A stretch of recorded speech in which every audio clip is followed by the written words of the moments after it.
Here's a segment from a recent Gun Talk radio episode. You can listen to all the Gun Talk radio podcasts however you tune in, or check out guntalk.com for more. Just saw a story about a guy dragged to death in a carjacking.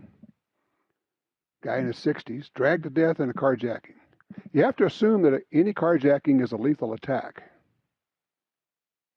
What are you prepared to do? Are you set up to be able to repel borders, if you will? Do you keep your freaking doors locked, for heaven's sakes? Like step number one, okay? But there's a lot more to that, and that's why you go get training. And boy, I'm such a huge believer in training. It's all that taught. I never thought of that. You get those moments all the time when you go get training. And you know what's interesting is the very best shooters also go get training. They work with other shooters, with top shooters. They work with each other. They work hard on it. One of those who does that a lot is one of the very best shooters out there. Also a guy who knows a little bit about guns. Phil Strader joins us now from SIG SAUER. What you say, partner? Hey, how's it going? Well, good. Yeah, I mean, you're one of the best shooters I know, and you train and shoot and work with other people all the time. I do. I have over the years. I don't train as much as I used to, but I prided myself on learning from many other different people, because no matter how good you get, you really never stop learning. You really do have those, I call them end-top moments, where you're going, I never thought of that. And you try it and you go, yeah, that works. Yeah, I will tell you, we recently wrapped up Freedom Days, and we had a few speakers there that I got a chance to introduce, and talking about, preparedness and what it really looks like to be ready. And, right. I've definitely perfected the mechanics of the last resort part of self-defense, but it's more than just learning how to shoot. It's an entire mindset. It's an entire lifestyle of being prepared, and they really opened up some people's eyes, I think. Like Steve Tarani says, when he was doing very high-level executive protection stuff, 3-letter agency stuff, he said, and the leader said, if we go to guns, we failed. And he said, what do you mean? He says, well, we've had like 4 or 5 opportunities to avoid this thing. By the time it gets to that, we screwed up. If we get to guns, we missed all the other opportunities. And that's kind of what you're talking about, is your goal is to not have to get to the gun, to have to need the gun, is to be aware, to avoid it, to do all those other things so you don't need those superior shooting skills. Yep. I mean, you carry a gun for the same reason you learn martial arts. You learn them so you don't have to use them, and you carry a gun with the end result, or hopefully the end result being you never have to actually use it. And it's funny, I found that the more training you get, if you go to someplace like SIG Academy, and these are people who do this stuff seriously. They're not just shooters, they're law enforcement, they're military, they're special forces, been there, done that stuff. And the more you know about it and the more they talk to you, the more you realize they don't want to go do this. They want to avoid this too. And they develop their avoidance skills. So it's an interesting thing. People say, well, if you go take those classes, aren't you more inclined? And no, actually, I think you're a lot less inclined, don't you? I would agree. It's not just about, the mechanics are one thing, but if you're taking a really good self-defense class when a lot of the class involves everything else. Not what to do in a shooting, but how to avoid it, and more importantly, sometimes what to do afterwards. The post-action shooting events sometimes are never covered, and people don't know exactly what to do, and it can lead to bigger problems afterwards. Well, I always say that, after a self-defense shooting, what you do in the next 10 minutes can determine where you get to live for the next 10 years. That's exactly right. So, all right, so I didn't realize you were doing all of that at the Freedom Days. And the Freedom Days is cool. We had Tom on earlier talking about it, but it's like a 2-day event where you've got all these instructors and presenters, and you get to go in and shoot the cool guns from SIG. Did people get to shoot some of the cool military stuff you guys have? They did. We actually awarded 50 people the opportunity to shoot the NGSW machine gun at our indoor range. So of the people that attended, about 10% got a chance to actually get on the range and shoot it. But wow. Twice a day, on well, actually, we did an employee day on Thursday, and then we just like an employee appreciation event, and then on Friday, Saturday, it was open to the tickets were open to the public. You bought a ticket and you showed up, and we did 2 machine gun demos each day where we basically talked about the gun and demonstrated its shooting. But yeah, about 50 people per day got a chance to actually get their hands on it and go to town. Cool.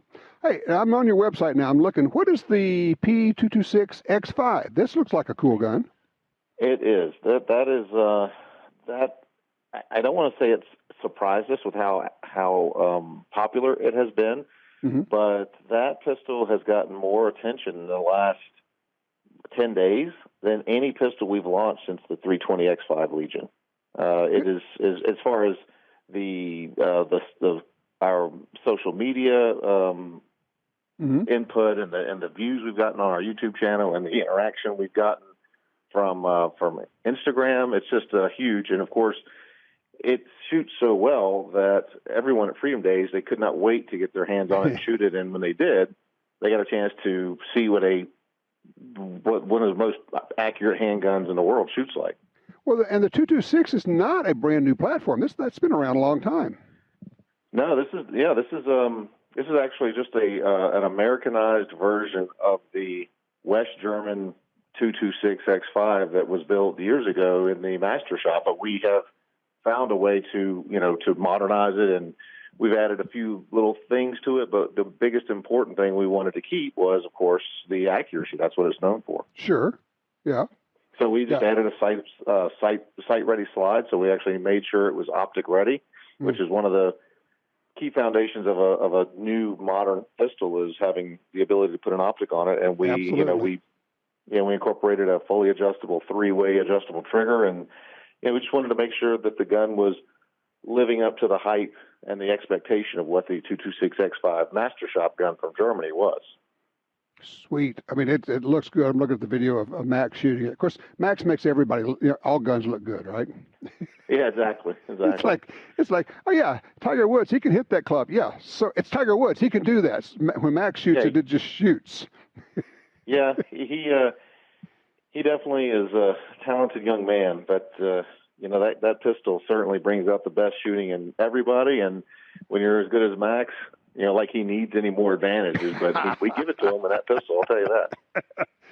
How do you guys go about the process of deciding what you're going to make? Because you must have a whole table full of possibles. Yes. That's the great thing about the jobs we have in product management anyway is our guys have an opportunity to really dream things up, and they do it based on, or at least when I was a product manager, I mean, I'm still the director there, but now the product managers that are working for me are, they're younger. I don't know if they're more experienced than I am, but they're definitely hungry and they love shooting. I've got my entire product management team going to the range and shooting with me in competition now, so they can kind of see that aspect of shooting and handguns and that kind of thing. So, they really are getting their brains wrapped around what's out there and what they want to do. But, once they come up with that concept, we basically have to put it into, if you will, a business proposal to see if it actually has the potential to make enough money to make it worth the R&D effort that is inevitably going to have to happen. So it's kind of a checks and balances, if you will. Part of that's got to be research, analysis, and part of it's just got to be gut feel of, we think based on what we feel about the market that this is going to go. It is. It is gut feeling. That's a fact, and that's where the passion of the firearms comes in, and that's where we kind of lean on, the experience of the product manager and the know-how and what they've seen out there and what they've gotten their hands on. But a lot of it is statistics, and we actually have our polymer pistol product manager is also our expert in analytics. So he has a lot of access, and he's able to interpret that information. So he's kind of a double threat, and he's actually able to pull that data and say, okay, we know that this type of firearm has sold this many units over the course of 3 years, and it doesn't look like it's slowing down.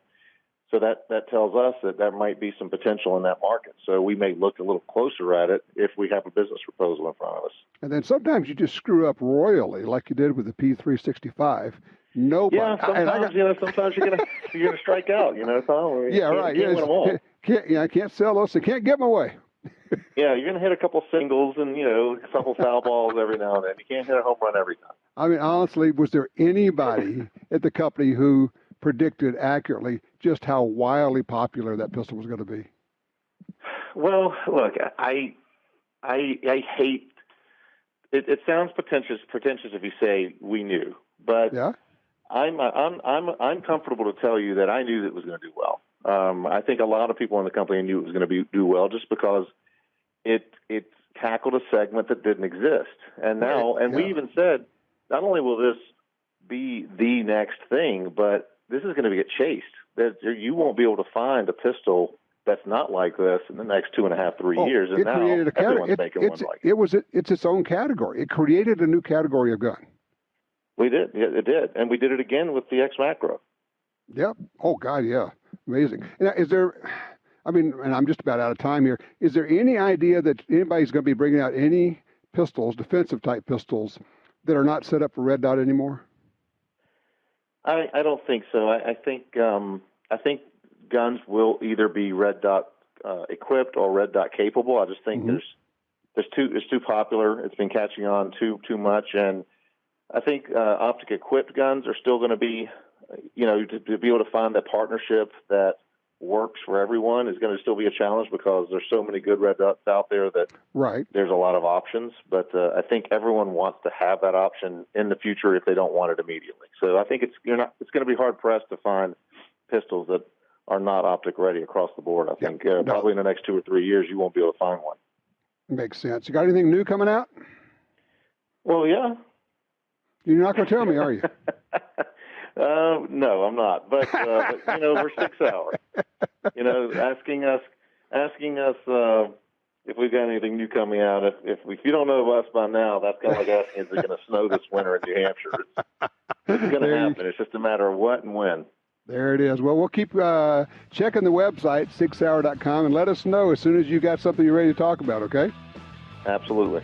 Phil, thank you so much. Phil Strader from SIG SAUER.